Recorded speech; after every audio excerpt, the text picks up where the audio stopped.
BBA honours প্রথম বর্ষের accounting এবং ফিনান্স এন্ড ব্যাংকিং বিভাগের শিক্ষার্থীদের আজকের অনলাইন ক্লাসে স্বাগত জানাচ্ছি। আজও আমরা merchandising operations and accounting system নিয়ে আলোচনা করব। আজ আমরা আরেকটা প্রবলেম সলভ করার চেষ্টা করব। আমরা গত ক্লাসেও একটা প্রবলেম সলভ করেছিলাম।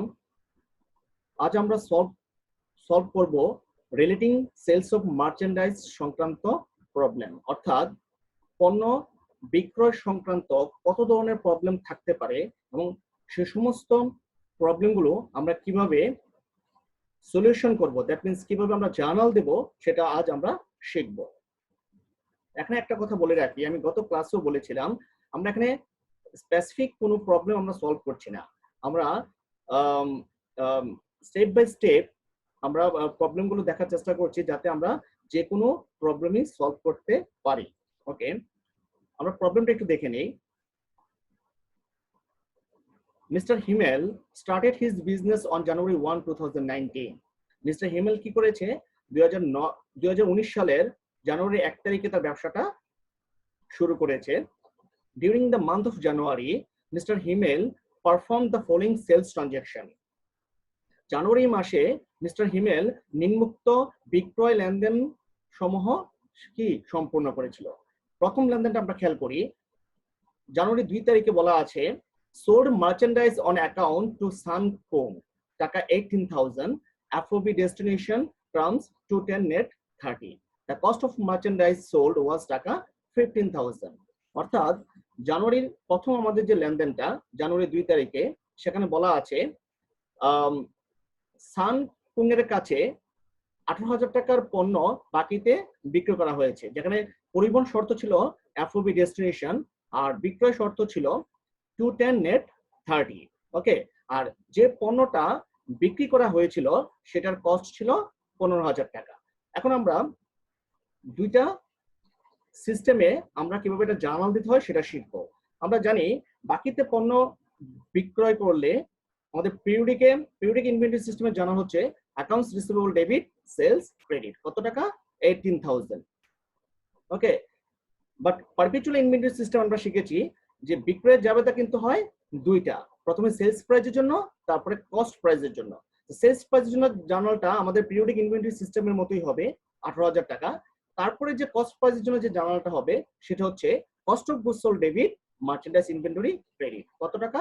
15,000। আমাদের কস্ট প্রাইস কিন্তু দেওয়া আছে, আমাদের জানুয়ারি 2 তারিখে যে লেনদেনটা সেখানে কিন্তু কস্ট প্রাইসটা দেওয়া আছে কত টাকা? 15,000। আমরা ওই 15,000 এর জন্য আমরা দ্বিতীয় জার্নালটা পারপেচুয়াল ইনভেন্টরি সিস্টেমে দেব।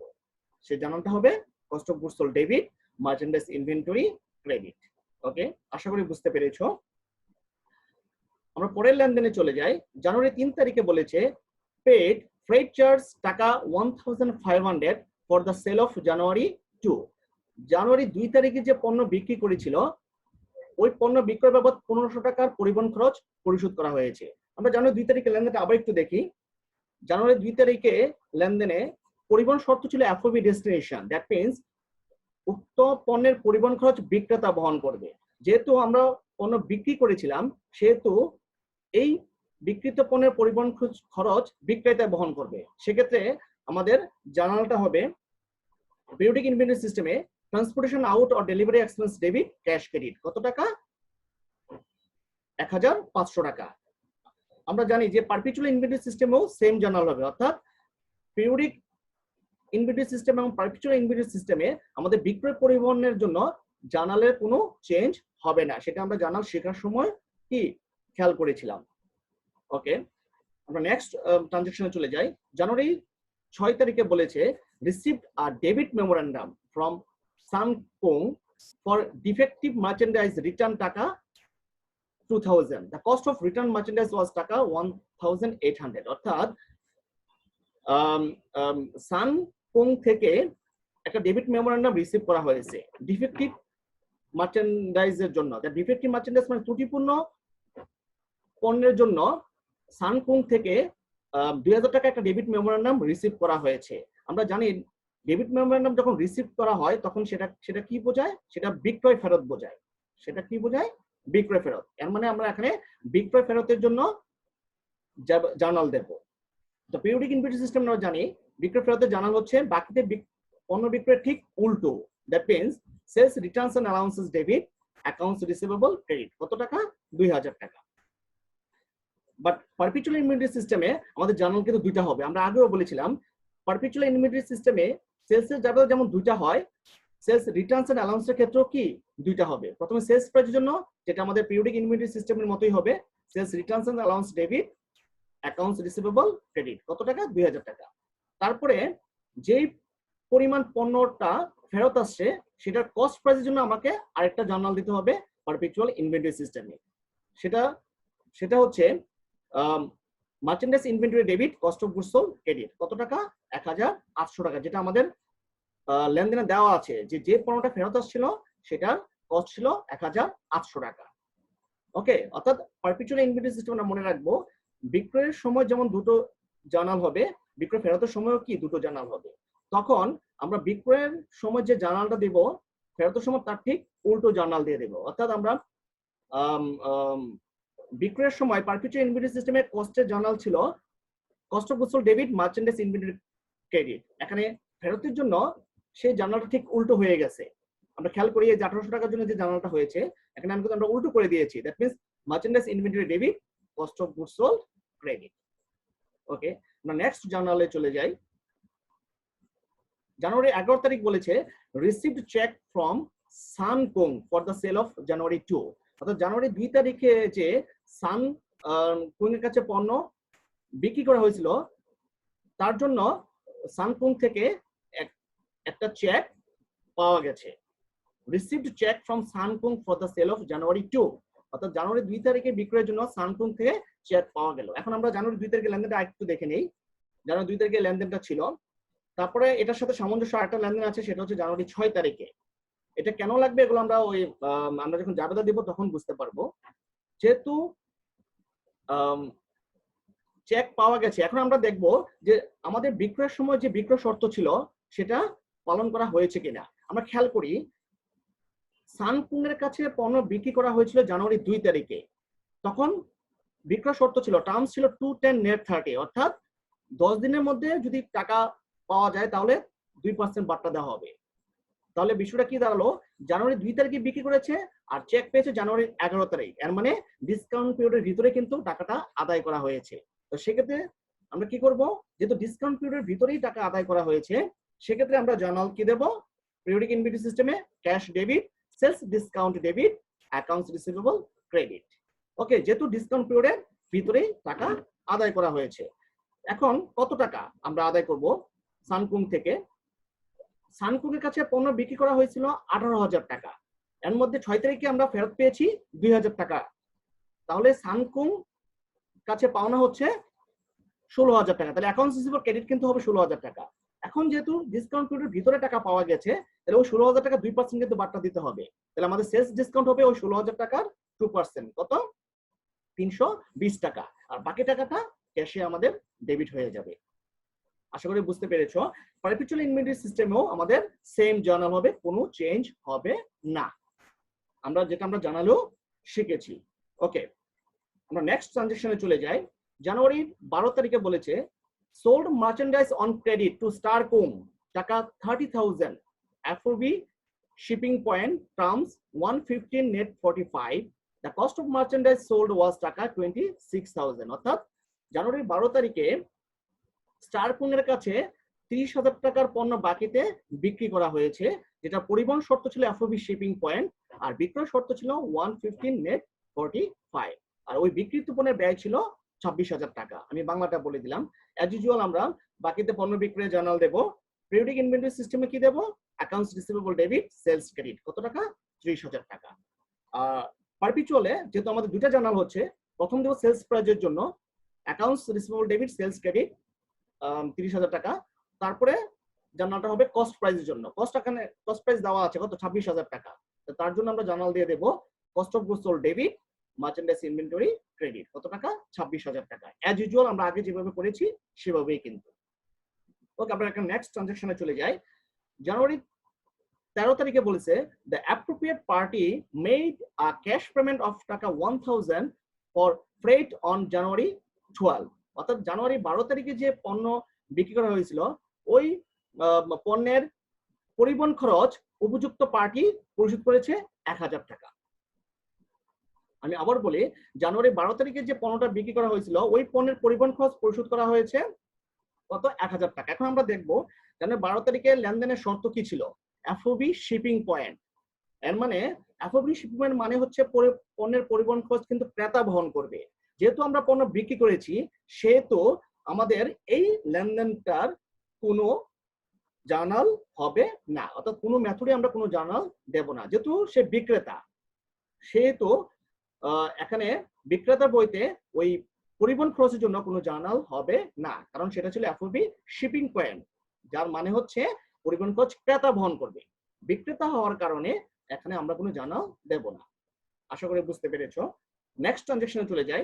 জানুয়ারি 16 granted credit to Star Co for shortage of goods taka 2000 purchased on January 12 and scrap value was টাকা 1800।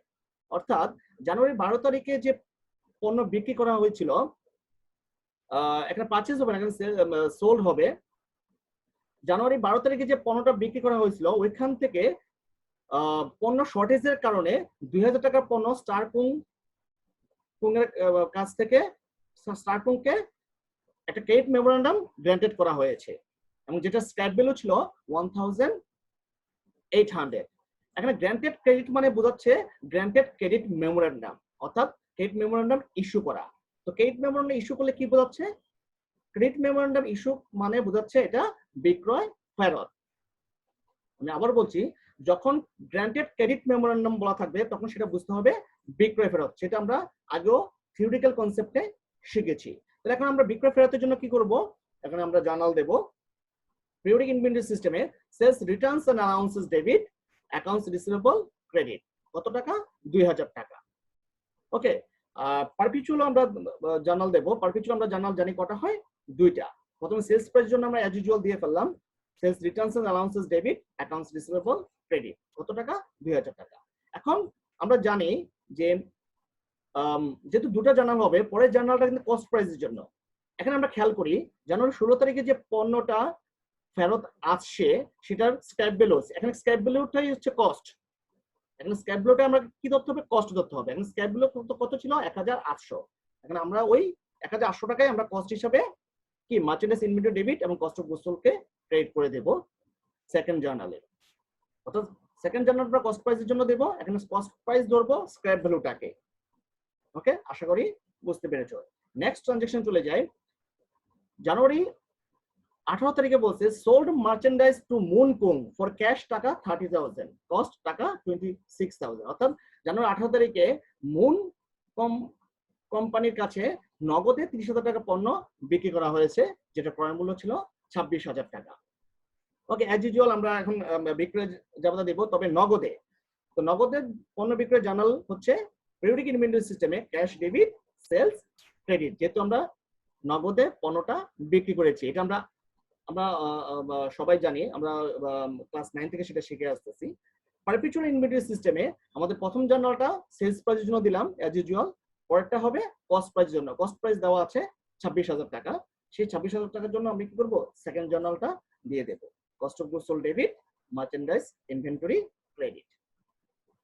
ওকে, নেক্সট ট্রানজাকশনে চলে যাই। জানুয়ারি 20 তারিখে বলছে গ্রান্টেড অ্যালাউন্স অফ টাকা 2000 two customers for merchandise that was not up to the mark. অর্থাৎ বাংলাটা হচ্ছে পণ্য বিক্রিত পণ্যটা উন্নত মানের না হওয়ার কারণে কাস্টমারকে কি করেছে? 2000 টাকার বিক্রয় ভাতা গ্র্যান্ট করেছে। আমি আবার বলি, কাস্টমারদের 2000 টাকার বিক্রয় ভাতা গ্র্যান্ট করা হয়েছে কারণ যে পণ্যটা বিক্রি করা হয়েছিল সেটা আপ টু দ্য মার্ক ছিল না, মানে উন্নত মানের ছিল না। এখানে কিন্তু অ্যালাউন্স গ্র্যান্ট করেছে। তাহলে এখানে অ্যালাউন্স গ্র্যান্ট করা মানে আমরা এটা বিক্রয় ফেরতের মতোই কি করব? জার্নাল দেব। তাহলে পিরিয়ডিক ইনভেন্টরি সিস্টেমে সেটা কি হচ্ছে? Sales returns and allowance debit, accounts receivable credit. কত টাকা? 2000 টাকা। পারপিচুয়ালও সেম হবে, sales returns and allowance debit, accounts receivable credit. এখানে পারপিচুয়ালে কিন্তু আরেকটা জার্নাল হওয়ার কথা ছিল, কিন্তু এক্ষেত্রে ওই যে দ্বিতীয় জার্নাল অর্থাৎ কস্ট প্রাইসের জন্য যে জার্নাল সেটা এখানে হবে না। কেন হবে না? কারণ যখন শুধু অ্যালাউন্স গ্র্যান্ট করবে, আমি আবার বলি, যখন শুধু অ্যালাউন্স গ্র্যান্ট করা হবে অর্থাৎ কোনো পণ্য ফেরত আসবে না, তখন আমরা পারপিচুয়াল ইনভেন্টরি সিস্টেমে জার্নাল কি একটাই হবে, অর্থাৎ কস্ট প্রাইসের জন্য আমাদের কোনো জার্নাল দিতে হবে না। ওকে, আমরা নেক্সট ট্রানজাকশনে চলে যাই। জানুয়ারি 30 তারিখে বলছে রিসিভড ডিউ অ্যামাউন্ট ফ্রম স্টারকম। স্টারকমের কাছ থেকে কি তার পাওনা টাকা কি পাওয়া গেছে বা পাওনা টাকাটা রিসিভ করা হয়েছে। ওকে, এখন আমরা স্টারকমের কাছে কত টাকা পণ্য বিক্রি করেছিলাম? 12 তারিখে 30,000 টাকা পণ্য বিক্রি করেছিলাম। তারপরে আবার 16 তারিখে কি ফেরত আসছে 2,000 টাকার পণ্য, তাই না? এখন আমরা দেখব যখন 12 তারিখে পণ্যটা বিক্রি করা হয় তখন আমাদের বিক্রয় শর্ত কি ছিল?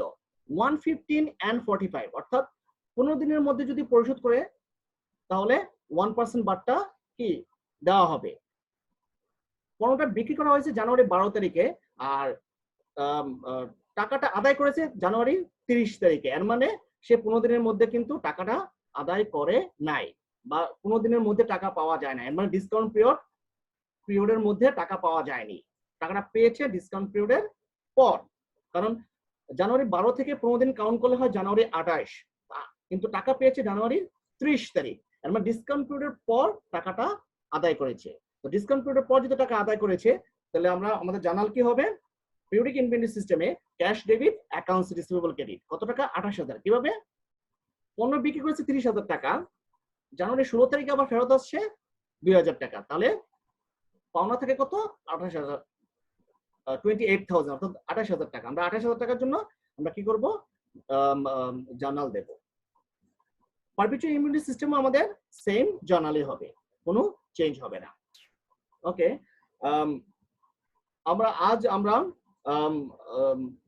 পণ্য বিক্রয় সংক্রান্ত যত ধরনের প্রবলেম আছে সেই প্রবলেমগুলো আমরা সলিউশন করার চেষ্টা করেছি। এখন আমরা যে কোনো ম্যাথই অর্থাৎ পণ্য বিক্রয় সংক্রান্ত যে ধরনের প্রবলেম থাকুক না কেন আমরা আশা করি সেটা সলিউশন করতে পারবো। আমি গত ক্লাসে পণ্য ক্রয় সংক্রান্ত দেখিয়েছিলাম, আজ আমি পণ্য বিক্রয় সংক্রান্ত লেনদেনগুলো দেখালাম এবং সেগুলোকে কিভাবে জার্নালাইজ করতে সেটা দেখালাম। আশা করি তোমরা বুঝতে পেরেছো। আজ এতটুকুই। তোমরা সবাই ভালো থাকো, সুস্থ থাকো। ধন্যবাদ সবাইকে।